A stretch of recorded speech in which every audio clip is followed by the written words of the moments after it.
Welcome back to Lost Legacies. A Hidden City Book Company production. I'm Matt. And I'm Sam. And I'm Tim Curry. Oh, this What is are you horrible. doing? What is going this? horrible. Because the screen's not mirrored, it's like it's what's the opposite of not mirrored? Reflected? Yeah. Mirrors are reflections. Yeah. It's not reflection, so I'm not used to looking at myself in this way, you know? And Ah, I'm okay. like, I was, yeah, I was a good mouth puppet Tim Curry, but oh man, this we're off to a banger already. Wow. Yeah. And I'm a little self-conscious now because last week's episode did pretty good. So Well, yeah. typically I don't really post anything on Facebook for the show unless it's like unless Dad is on or we do like movie reviews. Hmm. Superman's getting some engagement. Yeah. And now I'm Yeah. like, oh God, what did I say? Oh no. I hope I didn't say anything embarrassing. I Well, don't. we talked about a pretty topical movie, a movie that's in the press right now. Yeah. So, yeah. So, so I'm assuming less engagement for this one because I it's don't been a while. Yeah, it's been a while. It's been over 30 years or 30 30 years. years last month. Okay. Yeah. Okay. 1995, June. Okay. Um yeah, thank you everyone for listening to last week's episode and for Yes. sharing and getting out there. Typically our podcast gets a lot more engagement than our YouTube channel, but Hmm. I don't know. This video did pretty good. So now I'm like, okay, I don't think I'm gonna get political with this movie. I don't Okay. think so. That's my intent, not to, you know. But I think we're kind of a little hard coded just from watching Andor for 12 weeks, and then I we jump into Superman. Yeah, yeah. I mean, I can already see the thumbnail if we made like thumbnails for it. Uh-huh. It'd be like our faces doing some kind of shocked expression with the titles just woke. Congo is woke. So, viewers, if you didn't realize it, we're talking about Frank Marshall's 1995 cinematic masterpiece, Yes. Congo. Ooh. Now, we had seen this movie before, but it's been like 30 years. Yeah, yeah. Like, I remember we rented it from Blockbuster when it came out and Hmm. might have seen it on TV like once. I do kind of have that memory, Yeah. but to actually sit down and watch the whole thing, it's been 3 decades, guys. Yeah. Yeah, I think I remember more the whenever we watched it on TV, Hmm. which was why I always referred to it as a TV movie because Oh, I thought it was a TV movie. I yeah. was like, "Oh yeah, that makes sense." Like, Yeah. yeah, and we just gave, TV movies a ridiculous budget back then. So when I went into this viewing, did not realize it had a theatrical release. That's crazy. That's Yeah. wild. Yeah. And if we want to get technical, I remember this movie mostly from the Paramount commercial that played in front of our VHS copy of Star Trek First Contact. Hmm. Where they were like, here are all the cool Paramount films, that you can now own in your home on VHS, set Hmm. to Bonnie Tyler's I Need a Hero. Hmm. Yeah. And yeah, they had clips from Congo on there. Yeah. Uh, Specifically the laser part. yeah, yeah, Yeah. yeah. Well, where do you want to start? I picked this movie because I had been thinking of it, or just it's been in my head last couple months, just like little references I see online here and there, and Hmm. I keep saying like, man, I gotta go give that a shot. I gotta go rewatch that one day.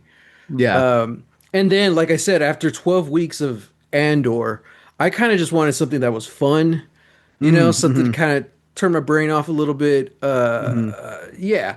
And yeah, so when I opened up Paramount Plus and I saw this, I'm like, oh yeah, It's like this is it. yeah, we're going to the Congo. So yeah, I what I wish there was like a behind the scenes of this. I don't know if there's one available or on a DVD Mm, somewhere or even on YouTube, hmm. but there's so many things about this movie. I just have questions. Yeah. I want to know Yeah. how close this is to the book, Okay. and I I'm also Hmm. curious, just like I'm trying to think, just like what the process was behind the scenes, because there were some scenes where I'm like, did they film this in Los Angeles? Mm, I'm yeah, like, yeah, yeah. there. Anytime you see kind of like the palm leaves, I automatically think it's like on a soundstage somewhere, or it's like in Griffith Park or Yeah, Echo yeah, Park, yeah. you know, and like because there were a few scenes where I'm like, I'm pretty sure this was a Star Trek location, but the vast Could majority be. of the movie seemed on location. Yeah. Um, So lucky for you, I spent this morning before work, uh-huh. and then my lunch break reading up about the behind the scenes and went through the Wikipedia of both the movie and the book. So Oh, nice. I am our official un expert on Congo for today. Okay, sounds good. I will preface, I told Kat that that we had to watch a movie for the pod this week, and she was like, "Oh, okay, cool, great." So, roll up, start opening it Paramount Plus, and she's like, "What movie are you watching?" And for a split second, I don't know why I did this, but I said, "It's a documentary." She's like, "What?" I'm like, "Yeah, it's a documentary." Uh, and I was trying not to laugh the whole time, and she's like, "Okay, why are you being weird?" I was like, "No, no, no, trust me. This is like we're watching. It's called Congo." It's like, "Okay, cool, like, great." So it starts. You could kind of get away with it for the most part, So we're like it's got like the sweeping music, the story, like they put some money Yeah, into this yeah. documentary for sure, for sure. Uh, it wasn't until Bruce Campbell showed up that she was like, "Wait a second. That'll do it. This isn't a documentary." And I was like, why? Because scientists can't be handsome? Yeah, yeah. So then it was our little joke for the rest of the movie that I was like, remember, this really happened. Gorillas That's jumping awesome. out of a plane. Like, this is Yeah. real. This really Oh happened. man. So what did she think of the movie? She neglected to comment and she just said that I'm glad you had a good time. Oh man. Well, Yeah. Yeah. well, she said And if that enough. doesn't sum up the Congo experience, I don't know what does. This is somebody's favorite movie, and it's not mine, but Yeah.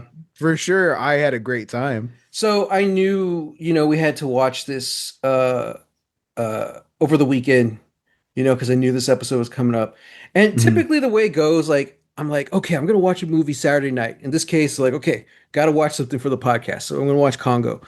But then I never feel like it. I'm like, I Yeah. don't feel like sitting down for 2 hours just doing nothing, Like Is that your I doing nothing pose? yeah, like I'm such in the headspace of like I want to tell my own stories, you know? So whether maybe it's also the fact that we live in a world that like really hammers home that like we can't be wasting time. We need to be working. We Sure. always got Yeah. to be moving. So I'm just like I feel like I'm wasting time sitting down watching a movie for 2 hours on a Yeah, Saturday night. God forbid. You yeah. know. But most of the time, I just justified it by saying like, I'm gonna play video games because at least I'm making my own choices. Like Matt, the Baldur's Gate choice to 3. watch a movie is making your own choices. Yeah, well, and that's where my head's at, right? Yeah, yeah. So I finally gave in. I'm like, let me just watch this damn movie. I had the idea. Let's do it. Yeah. So I didn't start watching this till like it was like 12:30 or 1 in the morning. Mm-hmm. And I'm like, all right. Jeez. So I took my shower, I got all comfy, turned up the air condition. I'm like, let's do this. And dude, it went by so fast. I just had so much fun. Like it was over. I'm like, I gotta text Sam, but he's probably asleep. It's like 3 a.m. on a Yep. Sunday morning. I was like, oh. Yep. So yeah. But I enjoyed it. I had fun. I had a blast. I forgot how many actors are in this that Yeah. recognizable actors. Also a bunch who aren't even credited, which is Mm-hmm. interesting. So yeah. Um, what I was saying about like the things I'm kind of curious about behind the scenes, one thing I really appreciated about this movie was all the little I I don't know if you want to call them character traits, but there's so many little moments that have absolutely no impact or effect on character growth or the plot. Mm-hmm. And yet they're still in the movie, you Mm-hmm. know? And like hell yeah. You know, we don't get a lot of that anymore. You know, and we've talked about this before. You know, these movies are so expensive to make. Every second on screen is anywhere between a million to millions of dollars. You know what I mean? Yeah. Yeah. That might be exaggerating in some cases, but for the most part, like everything is so expensive. So it's like, why are you showing me this image? Why are you telling me this line of dialogue? You know, that's also the excuse of, I use when I get mad at people for like texting through a movie or checking their emails. I'm like, guys, the studios greenlit millions of dollars Mm-hmm. for this on the screen in front of you. You know, Mm-hmm. you would think it's important, and you're missing out while you check emails, Yeah. you Yeah. know. But this was really nice, like I guess the big standout moment was the when they start singing California Dreaming. I Yeah. was like, dude, yeah. I'm like, Yeah. was this something in the novel that they're like, we really want to put in the movie, Mm-hmm. or did they just add it to the movie? You know? Yeah, yeah. I think based off of what I was reading, 100% it's a movie choice. I don't Yeah. know how you convey something like that uh in a novel. Hmm. But yeah, yeah, Yeah. just from the little bit that I was able to glean, I was like, yeah, this definitely feels like a movie choice. And for me, that was it, the movie is so like crazy. It's really like frenetic and it's like energy and like, hey, we got it. Like we're just going scene to scene. We're just kind of jumping and jumping, Hmm. getting to the next location, getting to the next set piece, all these things. That moment really added a lot of like brevity Yeah. and just was like, it was so nice to just Hmm. have and like yeah it's a laughable moment but I found it really enduring and It was as very soon as I sweet. saw it I was like 5 stars, this is Yeah, five and stars. it endears you to all the crew around them. Yeah. Only a few of them get lines.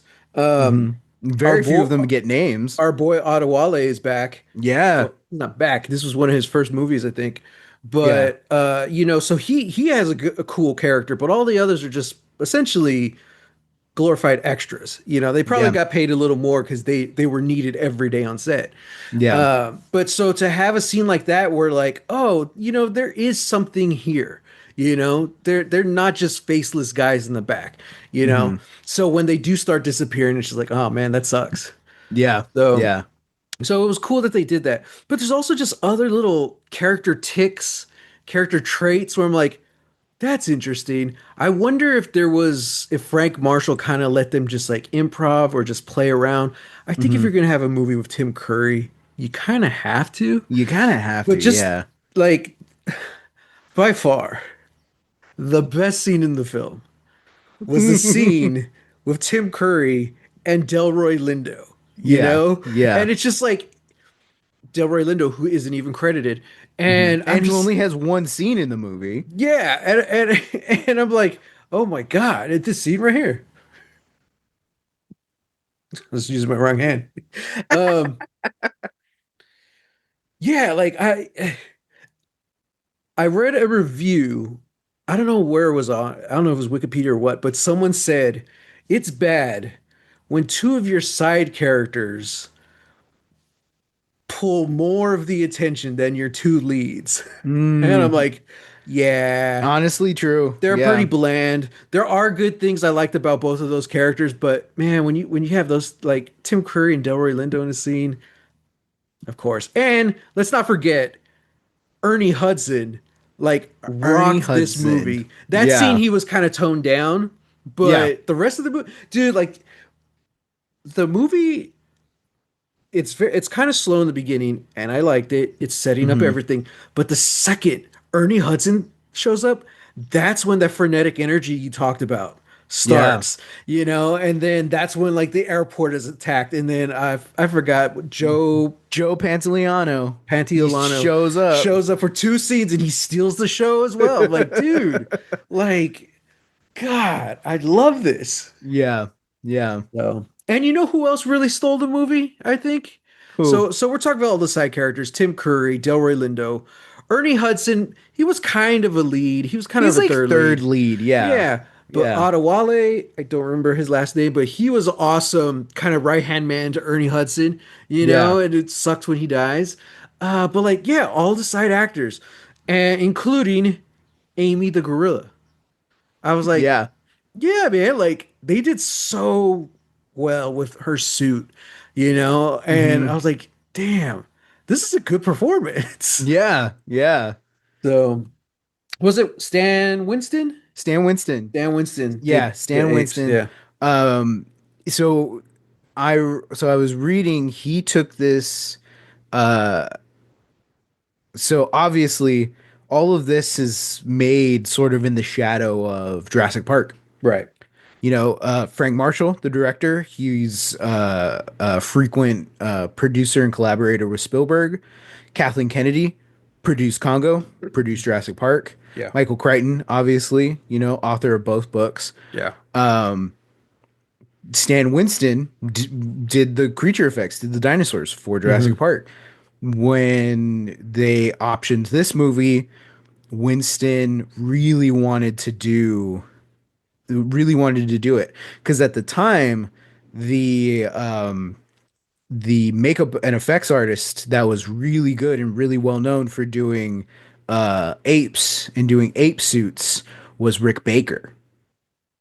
Hmm. And so it was kind of a thing. It's like if you want to do apes in your movie, you go to Rick Baker. If you want robots, you go to Stan Winston. Interesting.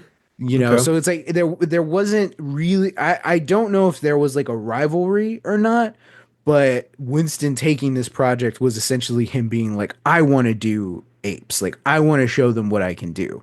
Yeah. So that's how he took this job. And yeah, Frank Marshall wanted to do all CG Mm. because he saw the effects with the dinosaurs in Jurassic Park. He's like, this is incredible. We got to do this. We can do this for the apes.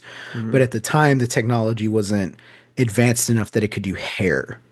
So they're like, all Oh, right, interesting. we got to go practical then, and that's why they got Stan Winston. Yeah. Yeah, Okay. yeah.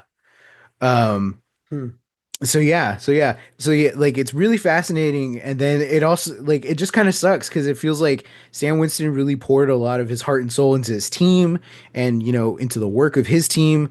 They designed different like each one of I think they said they made like 12 different gray gorilla Mm. outfits and masks, Hmm. and they each put like their own little like characteristics, you know, like really differentiated them between each other. And you know, part of part of what I think Winston feels was like the downfall was just that um they didn't really get to shine Mm. because the lighting of the sets wasn't up to par with like what was accentuated on the masks or in the suits. Yeah. So they did just look like guys in suits. That's interesting. Yeah. Yeah, yeah. So yeah, like it is Hmm. interesting and I think also just like the editing too, you know, because like they are trying to edit it in a way that's like terrifying and I scary, think the you worst know. part was the editing because like the whole movie it's a solid film until that third act when you actually have the attacks. Yeah. And Yeah. like the scene is great where they're all there in camp and they have the lasers up. I'm like, ooh, this is cool. This Hmm. killed it in the 90s, man. You know, Yeah. that looked great. But like when it came down to like one-on-one, like the individual attacks, you can't see anything, Yeah. you know? And it's like, well, crap. Yeah. You know, and it's like some films save all the budget for the big set pieces or whatever. I feel like Hmm. this used it on everything other than the set pieces. Yeah. So, or maybe it Yeah. did, but we just didn't see it because of the editing. Yeah, But probably. I never thought they looked like guys in suits, you know. Hmm. I thought they always looked good. Uh, it kind of had a Jaws aesthetic. You don't really get to look at them too long before Hmm. cut, you know, and most of the movie they're just in the background or just Yeah. kind of hidden. Yeah. Uh but yeah, like I don't know. And then as far as Amy, she's being the standout because she's in the majority of the film. She Hmm. looked great, you know, Yeah. fantastic. I mean, even by today's standards, it's just like, all right, you know, Hmm. it's a lot better than the baby from American Sniper. You know, it's like, come on. Wow. Yeah. Yeah. What a pull. Yeah. Yeah. But yeah, no, like and again, I think a lot of it is just like, you have to remember the time, you Right. know, at which this is being made. And sure, like even by that standard, like maybe it wasn't up to par. Hmm. But I think it all just comes down to the performance. Hmm. And the two actors that did the performances for Amy, they were great, Hmm. and like there's a level of suspension of belief that we all have to come into these movies with, especially movies like Congo. Yeah. Uh and yeah, I think it works when you just open up your mind to it, that it's just like, okay, yeah, like this is the kind of movie that we're doing. Yeah. It's a throwback to old, pulp adventure stories. And I So, felt it. I felt it the whole time. You yeah. know, I loved it. You know how I like that Heart of Darkness style story where it's just like you're getting on a boat and you're just going up a river into this, I don't want to say dark country when you're talking about Africa, Yeah, but yeah. it's Pretty bad. thematically you're going into this darkness, this new world that very few people have come out of, you know? Hmm. Um, so yeah, I mean, of course, I think the big comparison you can make is like Heart of Darkness or King Kong, you Hmm. know? And uh Well, I mean, the big thing about this is that, it is like a take on the whole King Solomon's Mine, right. you know, and that uh is that Edgar Rice Burroughs? I think it's Burroughs. That's a classic, talking about old like pulp, Right. stories and adventures. Like that's a huge part of it. And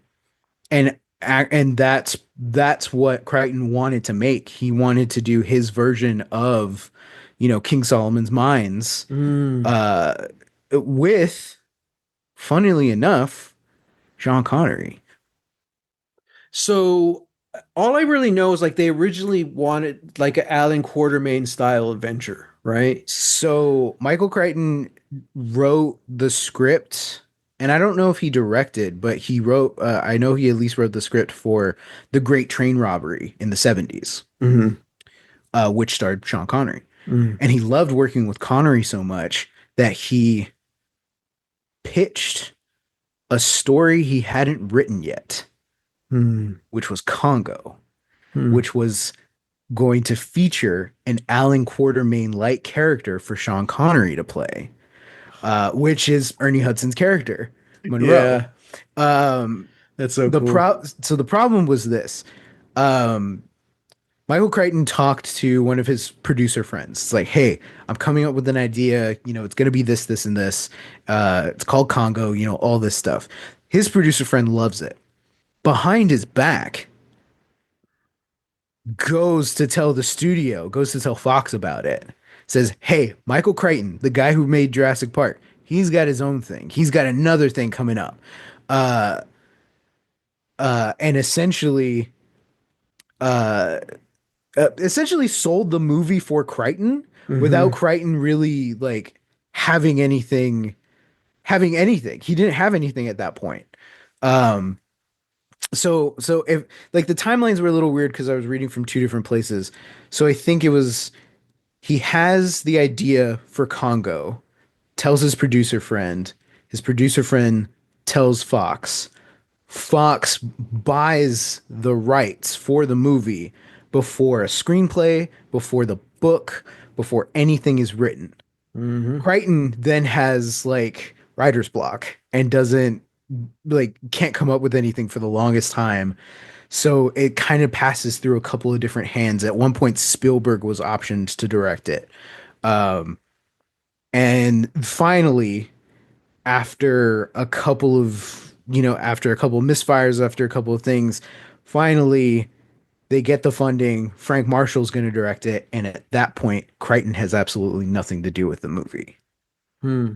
because the book and the movie might as well be two completely different things. Really? There were a lot of changes. I went in and I read, at least from what I saw, I read the plot synopsis on Wikipedia, Yeah. and it's a vastly different movie. Do you want to know the biggest change from Sure. book to movie?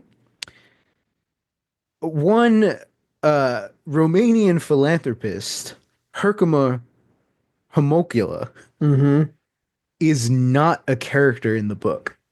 Well, instantly the movie's better. Exactly. Yeah.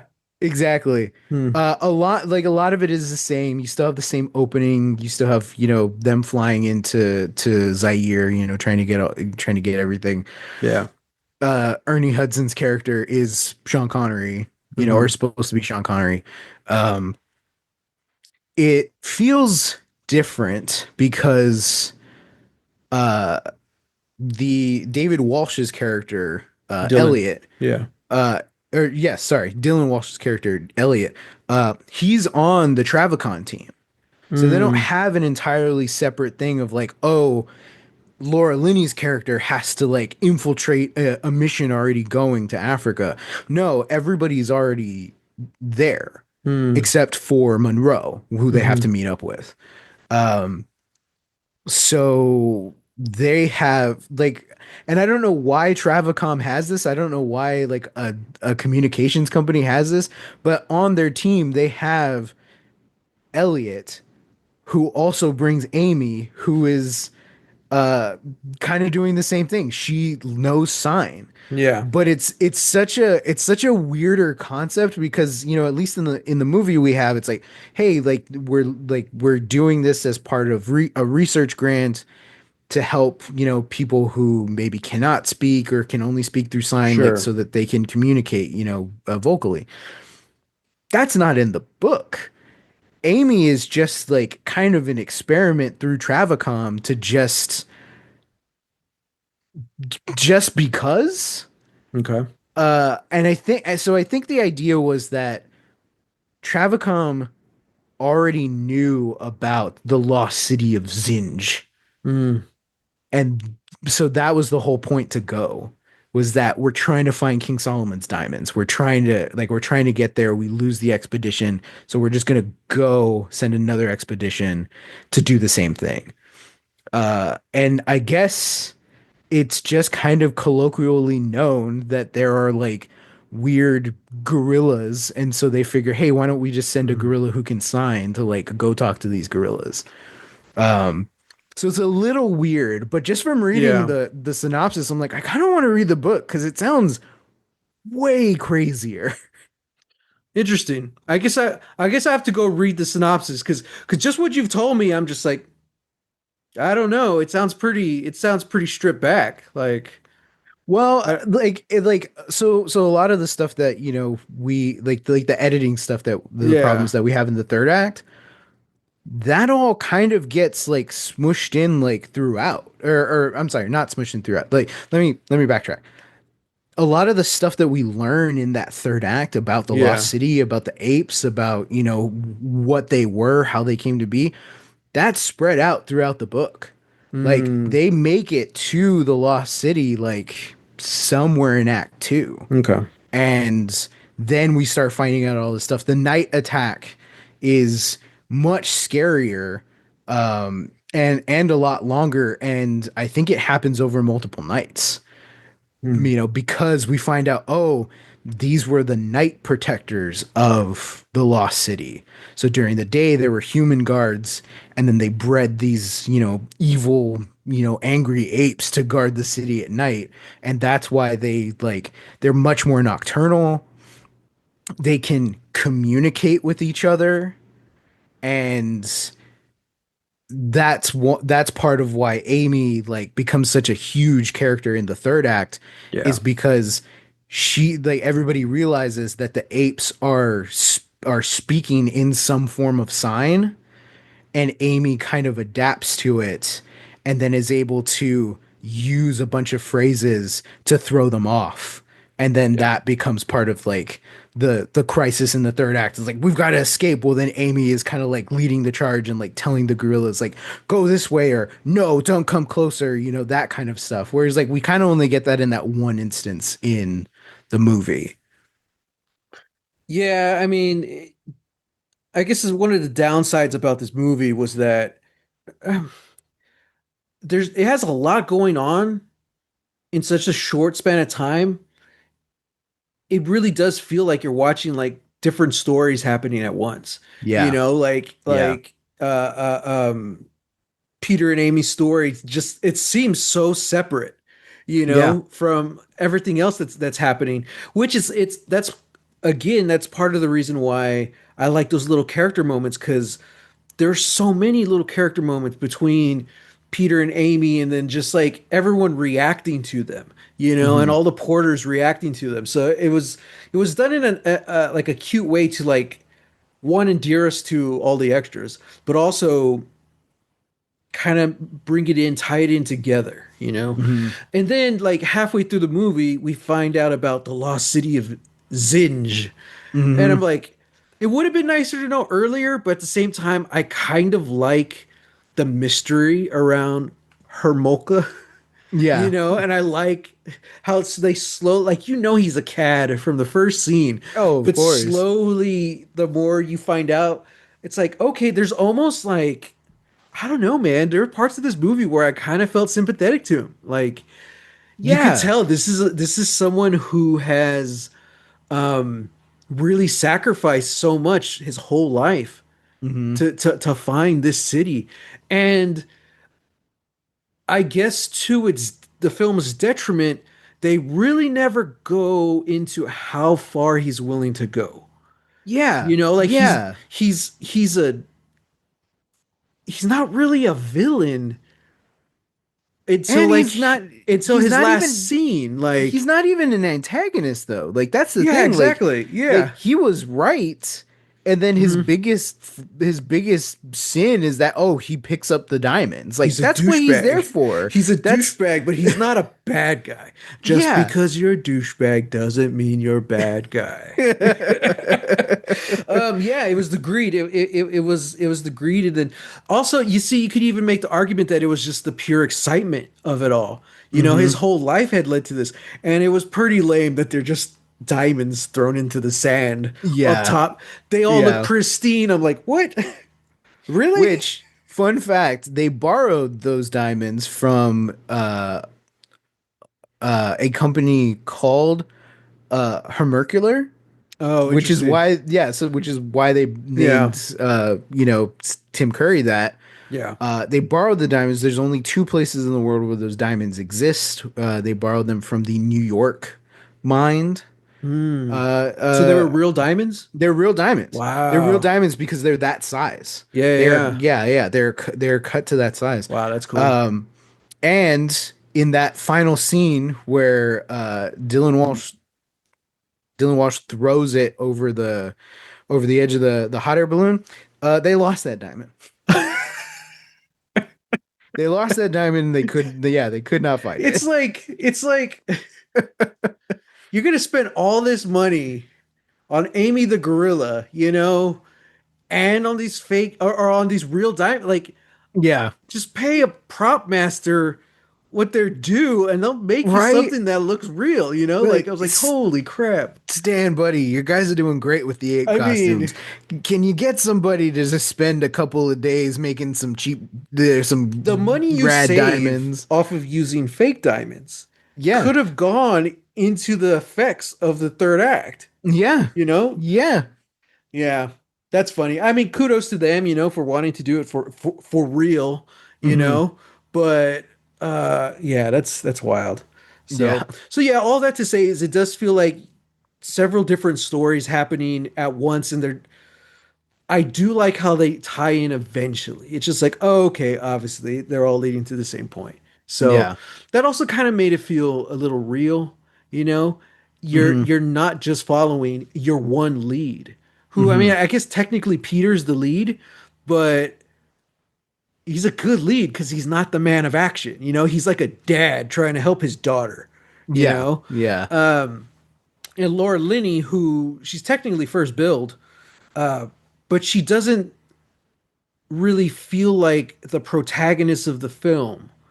And I think probably because yeah. there's a lot of mystery behind her and her motivations and all that stuff as well. It's like Hmm. Peter's clearly the audience plant. Surrogate. Yeah. Yeah, surrogate, It's probably actually Richard. Uh, but it sucks how nobody cared when Richard died. I was Yeah, like, oh, yeah. dude, what? Well, they cared, and then they're like, "Oh, yeah, we gotta go." Yeah, I was like, oh, damn, okay. Uh, so yeah, man. It was a blast. It was fun. Yeah, Uh, I think if this was done today, it would be all CGI, and there would definitely be some monkey stupidity. Like I do not like monkeys. I I think it's safe to say that I hate them. He's probably the only one. But even then, it was his involuntary sacrifice, which is where the impact came from, hey man, But Harambe was sacrificed. He was murdered. All right. yeah, no, Yeah, yeah, he did. It wasn't his fault. he was just trying to do Justice. the right thing, man. Yeah, I don't like monkeys. Maybe that's why I don't like people. But yeah, yeah. I think very today, strange. yeah. I mean, we're all the same. We're just a little younger than they are, or Ooh, older. How does what are you, evolution work? what are you talking about? We all come from monkeys, Sam. Yeah, Yeah, yeah. yeah. So maybe that's why I don't like people. Wow. Yeah. So really, what you're saying, what I'm hearing is you hate yourself. What I'm saying is like, Amy's cool. I just don't like myself. But no, no, no, no. Okay, to get back on track, like, I am serious. Let me put this in a more solid description of what I'm thinking. Like, uh, there was no. It's not a kids movie. There's no shenanigans. There's nothing Yeah. like they took everything serious, and all the little moments with Amy are cute and fun, and it's like a child, you know. Hmm. But I really appreciate how they didn't make it silly.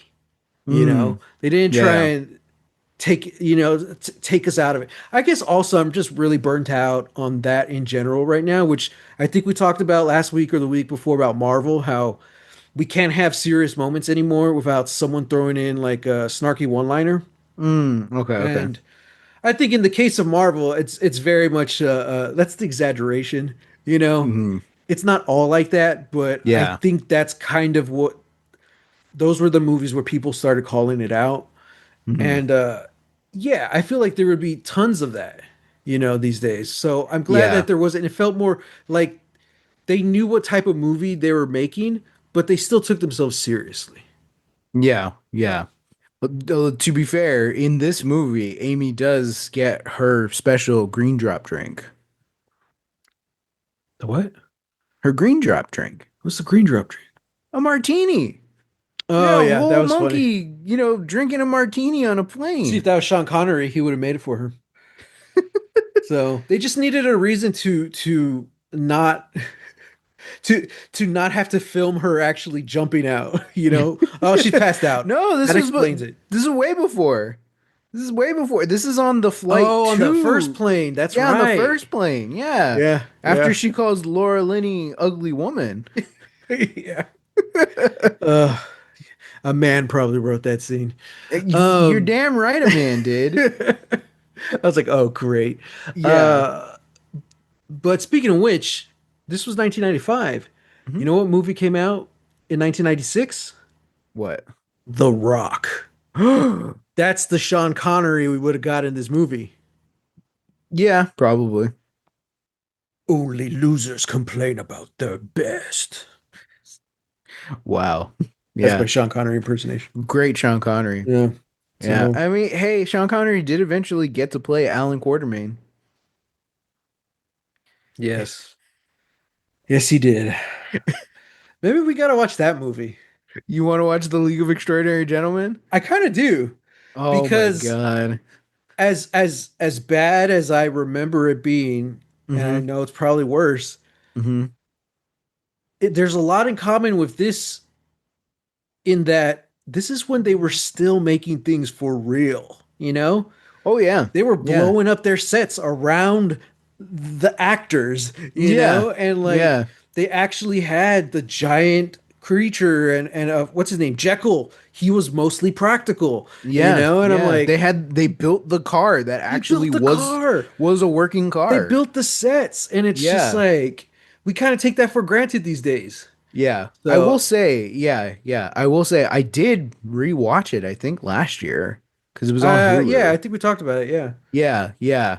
And I will reiterate, for yeah, I don't remember if we talked about it on the pod or not, but I'll reiterate and I'll say it is a bad movie. yeah, It should be worse. It really should be. Like there's a yeah, lot of things that are stacked against it. There's a lot of changes from the graphic novel that they make that really like I didn't understand it until I read at least that like first volume of hmm, the graphic novel.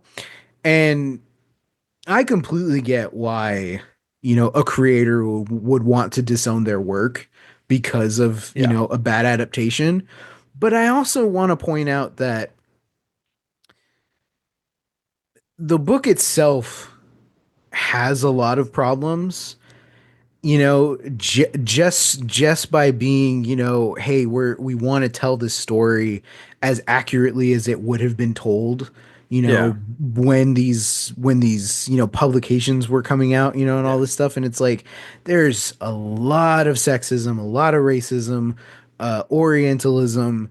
There's a sure, lot of weird stuff in that book that just isn't going to pass muster in any sort of adaptation. yeah. So my thing is like I think it's fine. I mean, I think it's a firm handshake of like, hey, solid. You adapted most of it and it was the parts that you could get away with. it's a Hollywood adaptation, you know? Yeah. And Yeah. this was still before they really started understanding, how to adapt comic books, you Yeah. know? But also to their defense, I think it does a really good job of doing like a quote unquote comic book movie. It feels like it, Yeah. you know? Yeah. If the closest thing I can compare it to is like a Van Helsing. It Yes. felt and it was before Van Helsing, right? Yeah. Yeah, Yeah. So yeah, technically Van proto Van Helsing Helsing. feels more like League of Extraordinary Gentlemen. Yeah. So, and we're way off topic at this point, but yeah, I'm not a fan of the League of Extraordinary Gentlemen comics, not at Yeah. all. I think there's some good things in it, of course, but like I'm just not a Yeah. fan, and I'm glad they didn't do a faithful adaptation of it. And Alan Moore, right? Yeah. Alan Yeah. Moore is also the type of artist who's going to disown their works the second someone buys it. Yeah. Like I don't Yeah. think there's a single piece that Alan Moore has done that they approve of being adapted. So I'm like, Yeah. but Yeah. I also totally get it because the movie version is not the comic at all. So Yeah, yeah, yeah. And to his credit, he does give over like his portion of whatever credit or whatever to the artists so yeah, that at that's least good. like they still get their recognition, they still Yeah. get their due diligence, and he's done that with every adaptation. So So, speaking you of know. authors, Mhm. was Michael Crichton still alive when this came out? If Oh, he that's a had good something to do with the question. script, when did he when did he die? Let me Well, see. yeah, I don't know. I have it pulled up right here. Aha. I like to give the illusion that I'm prepared. Oh, he died in 2008. Oh, Wow. okay. Yeah. Yeah. Wow. Okay, so you have to go see like what his thoughts were on it. Like I don't know a lot about him. I don't even know what his thoughts are on Jurassic Park. Hmm. So that's something I would like to go read about. But Yeah. this movie, man, it was fun. I really needed that kind of adventure kick, you know. Yeah. And I think we got it. I think this would have been cool as an Alan Quartermain style adventure, but we have so many examples of that in fiction. Hmm. I kind of prefer going this way, making, Peter the main protagonist Hmm. and having the Great White Adventure, except black. The Oh the man. the like the number two or three, you know. Yeah. So speaking of which, I was actually it wasn't until I was like turned this on and it kind of dawned on me. I was like, oh man, this is 1995, Africa, Hollywood. I wonder how racist this is gonna get. And I was pleasantly surprised. I was like, oh, Yeah. okay, like this surprisingly holds up really well, you know. I think it Um, like it takes this idea of, because I guess the book is set in the 70s. So I think that's oh, probably when interesting. Crichton like started writing it. Hmm. And then that detail just never changed. So yeah, like they definitely updated it for the 90s. Hmm. Um yeah, I was expecting that too. Like once it started, and like you've got funny enough the main song, that plays over it. I think it's Oh, just and the called main and the end credits. yeah, so I was so like, gorgeous. so Jerry Goldsmith does the score. Hmm. But that main song, the like This Is Africa song, that is James Newton Howard. Oh, interesting. Because Goldsmith had to like step away for a while, and so they brought in James Newton Howard to finish it. But then he had to step away, and then Jerry Goldsmith was like, "All right, I'm back." And then yeah, so Yeah. Jerry Goldsmith is the only one that gets credit Huh. for yeah. So Damn. yeah, like even with the song, and then with like the airport, and then with Delroy Lindo's whole like the lead up to like his scene, I thought it was, if not nuanced, it was at least handled well. You Hmm. know, like Ernie Hudson's one line about him, being the great white hunter, except I'm black.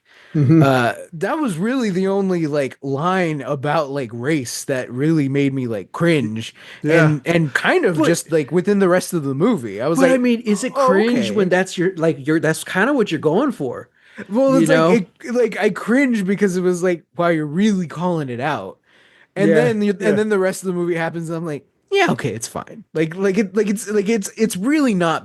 I think, Um, at the same time, Hermoka was about to call him something and they stop, and you don't know yeah, what. Ernie yeah, Hudson doesn't know what, but he has an idea, he's and got a it's a feeling. and it's a moment, and it's like, okay, but that's why it works. Like they're not trying to pass it off as just whatever, Yeah. and they're not trying to do where like Tarantino, where it's like, oh man, this is a Oh, bad guy. It's just like, yeah. oh, it's almost like a wink, like, Mm-hmm. he almost Mm-hmm. slipped. He almost Mm-hmm. slipped. Uh, so yeah, like I don't know. That's the style. You don't want to go the Alan Moore route and make it so authentic that you're just dropping N words all over the place, you Yeah, know. true. But at the same time, uh, you do need to with something like this. You got to have the cheese. This movie Mm-hmm. doesn't work without the cheese, That's you true. know. That's true. And that's what's awesome about these adventures and the whole just concept of Alan Quartermain is it's this cheesy pulp. It's I guess it's cheesier for us, because the pulp we get is already like aged, It's always Yeah. in honor or tribute of something else. Hmm. Indiana Hmm. Jones was a throwback to those old kind of the older characters. Yeah, You yeah, know, yeah. this Congo trying to be this Alan Quartermain is a throwback to Alan Quartermain, which is kind of a throwback to those old serials. You know what I mean? Hmm. Hmm. So it's like I feel like you gotta have that humor. So when Ernie Hudson comes out, that's when it really turns into an adventure movie. I'm like, oh, we're in. Let's Yeah. let's do it. Yeah. You get that really cool shot of both him and Laura Linney standing out of the door of the airplane, like Yeah. moving their flare guns and then Oh, shooting them in sync. I oh, was like, it's so this is sexy. great. This is So so sexy. I was cool. like, whoa, what a shot, man. I should have that on my wallpaper. So, speaking of sexy, I like how there was no like forced romance. Yeah, Not that I would be against it, but it's just like it wasn't needed. There's kind of one scene with Peter and what's her name? Karen. Karen. And it's just like, oh, oh, Yeah. okay. And then it just kind of passes. I'm like, okay, cool. Yeah. But then you get that shot with Monroe and Karen outside shooting the flares. I was like, oh, I was like, oh damn, yeah. put that on the Hell yeah. VHS cover, you know? Yeah. Oh, man. Yeah. Yeah. Wild Awesome. movie, man. What a movie. Wild. Oh, uh completely forgot about the hippo attack. Oh, me too. I was like, ooh, what's this going to be? Yeah, I was like, And I'm like, the hippo shows up. I'm like, oh, is it crocodiles or is it alligators? And yeah. I was trying to get it right. I was like, I don't know which one it would be. And then Yeah. no, I was completely wrong, and I got super scared. I was like, it's worse. It's a It hippo. was so cool, dude. They're all So cool. dead. Yeah, probably also done by Stan Wilson. Winston, who knows? Yeah, yeah, yeah. It was, and I think it was just the head. Yeah. Yeah, they just had the big mechanical Yeah. head. But it looked gorgeous because it's all at night, so it's Oh nice and man, yeah, scary. Like, yeah. oh, dude. But I loved all of that. I love the whole jumping out of the plane sequence. I just when it comes to like the action, sure by today's standards, it's quaint. It's a cute little Mm-hmm. movie. But Mm-hmm. like I dug it. And I also I really dig and I miss movies like this where it is just getting from point A to point B, Mm-hmm. but we're able to go through like the character journeys and their arcs and get to know everyone in that Mm-hmm. process. This could Mm-hmm. have easily been like oh man, we're fighting our way all the way through and the party's slowly getting smaller and smaller. But again, it's not really until the third act when people start dying. And I'm Yeah. like, I like that because again, it's longer to spend with these characters.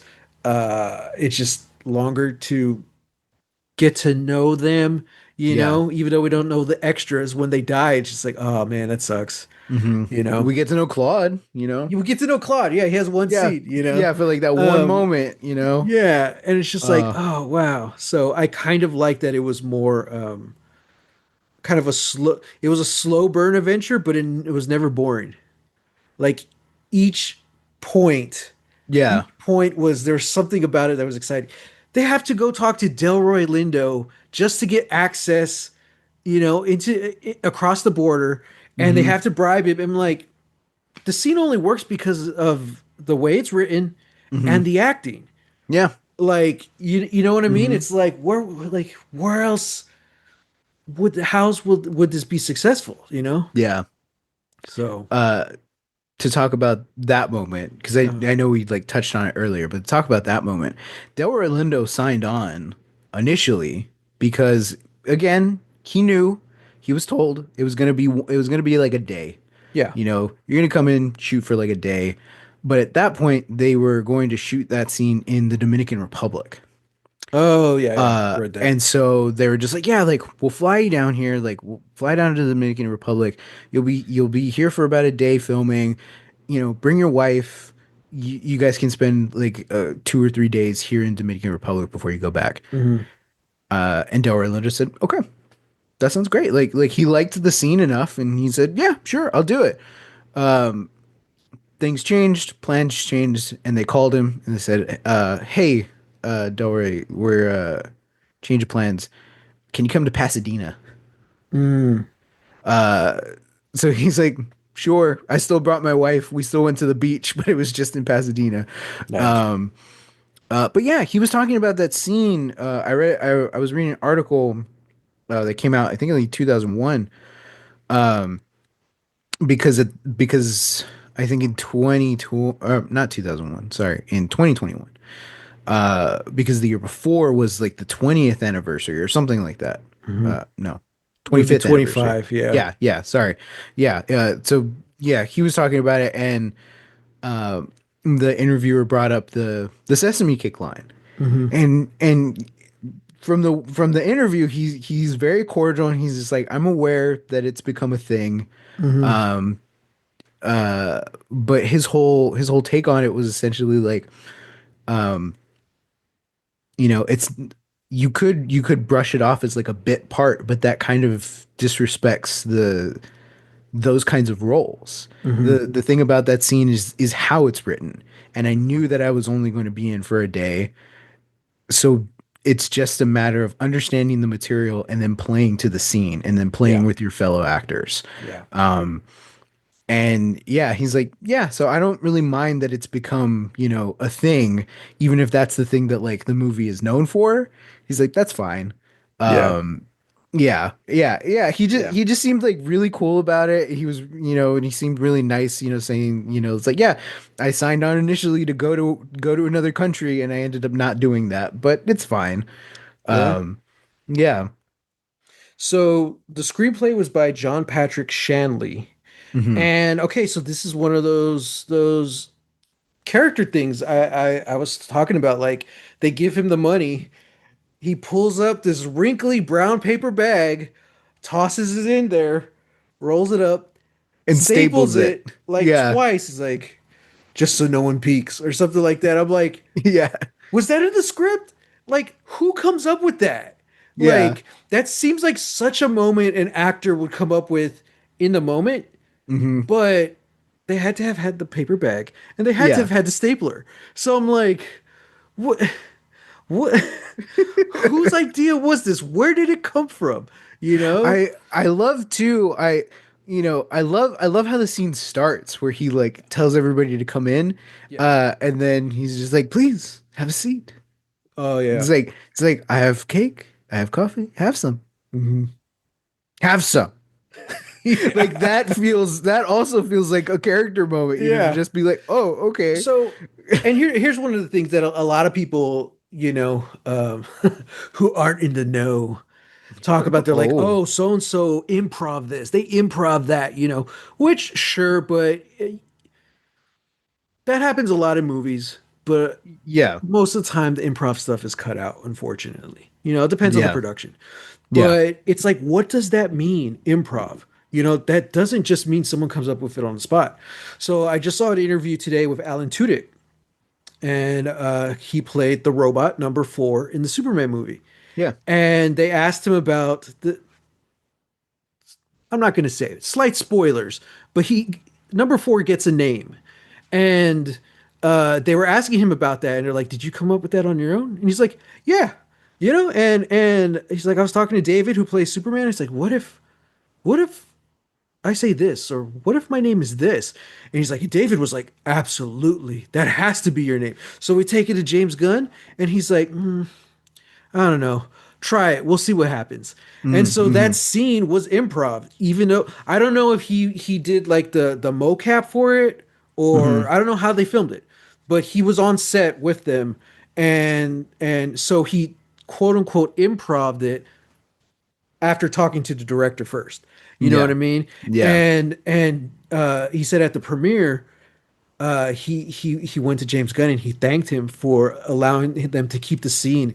And he says, James Gunn looks at me and says, Alan, I cannot tell you how many meetings I had to sit through debating whether or not we should name him that.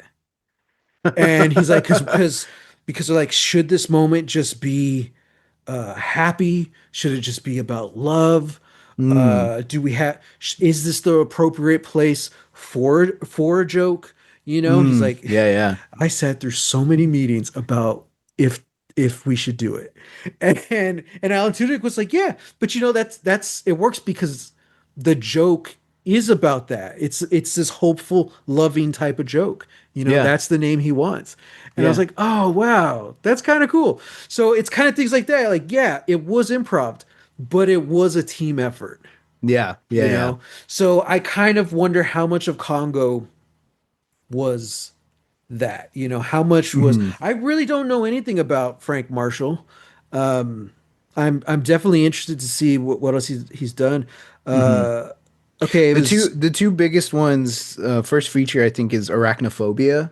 oh, okay, that's a popular. Uh, and then one a couple years before Congo was a movie called Alive, which is based on the true story of that Uruguayan team whose Oh plane, yeah. yeah, went down and they had to resort to cannibalism. Um, I and don't then know. he does Congo like years later. I don't know why we said it like that. Cannibalism. It's a touchy subject, you It's a know. touchy subject. It's a dark it's a serious I subject I I, matter. I don't want the algorithm to ratio us. Um, It deals with eating eating not people. food. Yeah. Yeah. Okay, so John Patrick Shanley, who was the screenwriter, he worked on I don't know most of this stuff. Didn't he go on to write the movie Doubt with Oh, Meryl he wrote the Streep? play Doubt. Yeah, with Meryl Streep and Wow, he also yeah. wrote Defiance. I remember that movie. Oh yeah, yeah. Oh no, this is a play. This is something else. Oh, okay. Okay, so it's mostly stage stuff. Okay. Um, Crazy that he oh, wrote the script for it's this. it's because I'm reading his theater bio. That's why. Okay, he wrote Moonstruck. That's interesting. Ah, Poe versus the volcano. Technically another adventure film. sure. Yeah. And We're Back, a dinosaur story. Oh, we talked Oh about wow, this. Yeah, we just yeah, talked yeah. about that at work. Okay. Yeah. Okay, and then he did do the movie Doubt. Okay. Yeah. Interesting. Frank Crazy. Frank Marshall. Movies. Movies Spouse are a to hell of a Kathleen thing. Kennedy. Interesting. Yeah. Did not know that. Arachnophobia. Yeah, I remember that one. Eight Below.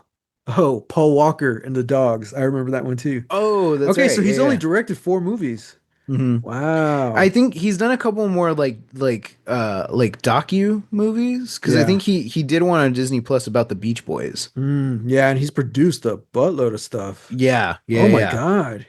Lots of adventure in here. Indiana Jones, Mm-hmm. Mm-hmm. Jurassic World. So, Hmm. okay, he's very much an active producer. Yeah. Not bad. Executive produced the original Indiana Jones, The Warrior, Back to the Futures. Okay, see, I knew I recognized his name, but I'm like, this guy hasn't directed much. Mm. Okay, yeah, because he's mainly a producer. Well, good on him, man. I mean, he made a solid movie that I really don't have any complaints about. Yeah. Um, this definitely wasn't just a paycheck for him. You know what I mean? Yeah. Like, it's always tricky when you get producers or like editors to come in and direct. It's just like Uh-huh. so good on him for showing up and doing the work. And I hope he Hmm. had fun because I feel like you gotta have fun for a movie to be this fun. Yeah. So Yeah. I yeah. agree. Well, we've already talked uh, a long time about this. All in all, everyone, go watch Congo. Yeah. Go watch Yeah. Congo. Thank you for joining us. Next week, we're going to be back with another movie. Mm-hmm. Sam, lead Mm-hmm. us in. I will lead us in, but first, Matt, do Uh-huh. you have a D8 handy? Oh, God. You're going to make me roll for it. I'm gonna make you roll for it. Okay, hang on. Audience, I have a list of 8 movies because I couldn't figure out which one that I wanted to bring. And then after watching Congo, I redid my entire list and brought 8 new movies. So, Okay, what I do you had get, to Matt? had to warm up the die. Okay, All okay. right. 8. Oh boy. Well, Matt, and audience, thank you for tuning in for Congo. Join us next week where Matt finally gets to watch a movie we talked a lot about last year and he never saw. Matt, we're watching Alien Romulus. Oh, nice. Okay. That was funny. That was going to be one of my Halloween choices. Ah. Yeah, I was gonna bring movies. I hadn't watched it, but okay, all right, I'm down for that. Yeah. Um, Okay. Dora versus E.T. I love it. So I don't know who else is in there actually, but all right, Alien Romulus. I'm in. I'll be here. Alrighty. All right, Alrighty. everyone. Thank you for joining us. Find us on the socials, hashtag Lost Legacies, wherever hashtags are found. Mm-hmm. Find Mm-hmm. us spot or podcast wherever podcasts are found, and Mm-hmm. also the Hidden City Book Company YouTube, where you can catch all our podcasts on there as well as the video version of our film reviews. And Yes. currently, we're playing through Baldur's Gate 3, Mm-hmm. Mm-hmm. which has been a blast so far. So yeah, join us there. I'm on Insta and what's the other one? Threads Threads. at Holy Hand Grenade of Antioch, and on BluSky at Matthew Jimenez. And you can find me on Threads, Instagram, and BluSky at Real, that's REEL, Texas Weirdo. So until next time, stop eating Stop my eating my sesame sesame cake. cake.